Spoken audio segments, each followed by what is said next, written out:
Hello everyone, it's me, Andrea. Today I show you a card I made. It's alcohol inks on yupo paper.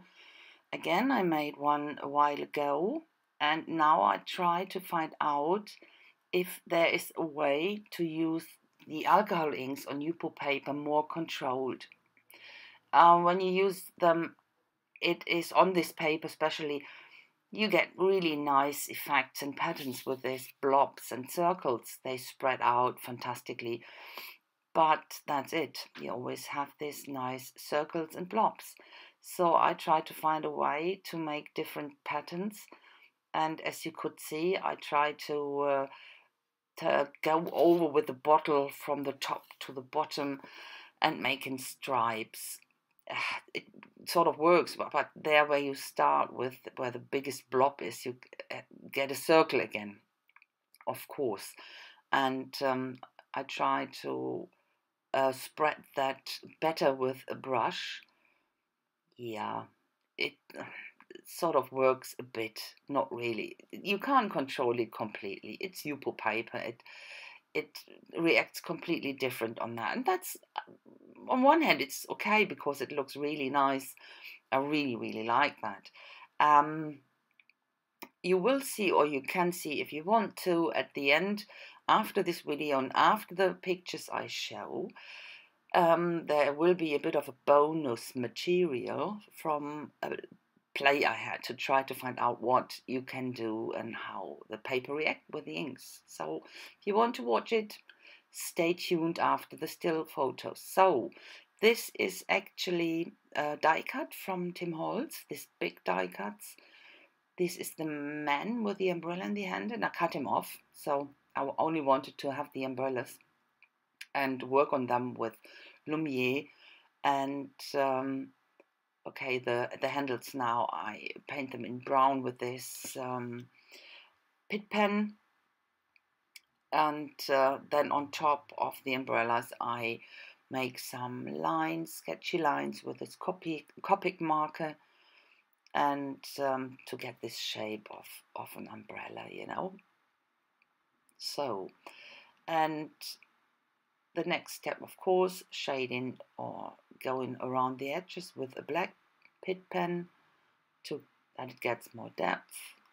And here I try to arrange them and find out the best place, and of course they should be the other way around, because I want you see this stamp already, the droplets. I want to have these ones hanging from the umbrellas. This is my acetate trick I use. I stamp on it and then put it on top to have a vague idea if that will work or not. So for stamping, I use my stamp positioner because this rubber stamps you really can't look through like the other ones. What do they call? It's out of my head at the moment. So and so you need to have a positioner to find out if you're, of course, stamping in the right position. I stamped on that acrylic plate from the positioner, and then I put it into the position where I want it, and then I used this L shape positioner again and remove the plate, the acrylic plate.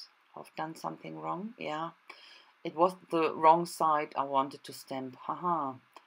Thanks God I saw it early enough. Now you can see me have what I'm doing when I want to clean the stems off properly. You know, there's always a bit of residue on, to make sure that there's nothing on the card. Sometimes they leave in a shadow. I put this painter's tape on top and rub it on, and then tear it off, and that's the way you get the most of this residue off. So again, next try, it's that one. So stamp it again, and I use StazOn again, because as I found out, StazOn works best with the yupo paper. So putting the plate away and lining up the stamp with this on this L shape. and that works quite good. And the next thing, in the same way, line this L shape up on the plate, inking the stamp, removing the plate. Oh, clumsy me. So have to position it new, and yeah, of course the ink has already dried. Stays on, dries quite quickly on your stamp, so you have to be quick to stamp or restamp it, or re-ink it. Not restamp it, re-ink it, of course. So, and that works okay, but because of the umbrellas, it's quite thick paper I'm using here, you have a little gap, and you can see that, I don't know if you can see it here, but there is a little gap between the stamp and the umbrella, and I will fix that afterwards. You will see me doing that soon. So that's the last one, and I think that's it, exactly. So now you can see me using this Copic marker again, and I go in and fix it with these dots, so it's not really visible that there have been gaps. And for the reflections, I use white acrylic paint to get them really white and stand out, and go in around the umbrellas to make them stand out more. And then I think I go in exactly with my Sharpie, white Sharpie, and give the edges of the umbrella a few dots. They looked a bit boring, yeah. So, and I think that's it. No, of course not. What did I think? The lower part looked a bit empty, so I thought the drops running down the umbrellas, they must land somewhere. So I stamped the other droplets on the bottom, and yeah, worked freehand this time. And then the words, I've chosen quite a long sentiment, and as you can see me struggling afterwards, I couldn't make it work. Too long, too much. I always covered too much of the card. So here I put the white acrylic into the reflections, and while I did that, I thought, what to do with it, and nothing worked. They were too long, too many words, and yeah. And then I decided I'll only use a part of it, not all of it. You will see it at the end on the pictures, and yeah, come on. It's not that bad. I wanted to have a lot of that space visible, so some words had to go. Me, I'm trying to find out how to put them down, and I decided to do it on the sides. Yeah, that's what I was happy with. Glue it down, and what else? A bit of, I think I frame them, go around with a black marker, and I think that's it. You will see, as I said at the end, some pictures, and after that you interested, have a look for the bonus material. It is messy and playful. This is a short close-up, and that's it. So I will show you the photos.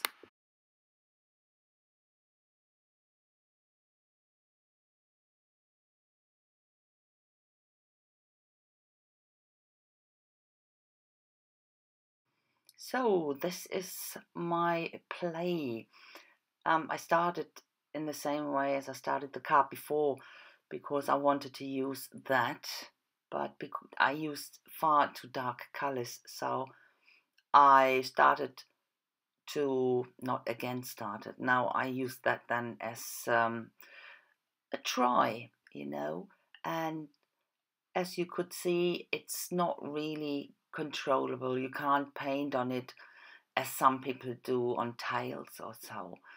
I saw someone um, going over with felt and on that yupo paper with um, alcohol inks on a felt and wipe over it completely, and it looks like that you're taking away this reaction it has with the alcohol inks, that it spreads extremely, and you can control it better. But to me, the yupo paper, to use the yupo paper, otherwise I can use glossy paper, you know. That's why I use the yupo paper, that it has this funny spreading reaction. So um, I did a lot of stuff here, but the best way when you want really to draw in it or to have some special pattern in it, you can use actually blending solution or alcohol. It doesn't matter what you use, it works both. As you can see me putting out of the syringe here. And it's a bit like bleaching an inked card, for example. And in that way, you really can work in patterns. And that's what I did here. And get the color out, or the color out. And then I use different colors again, still here with the blending solution. But then I use a blue again, a lighter blue, and get that in, so you have a different color in that shape again. So it works in that way. That's what you can do. Yeah, that's what I found out. So you will see close up. And that's it then. So I thank you a lot for watching, and I hope you like it a bit, and have a nice time, guys. See you soon. Bye bye.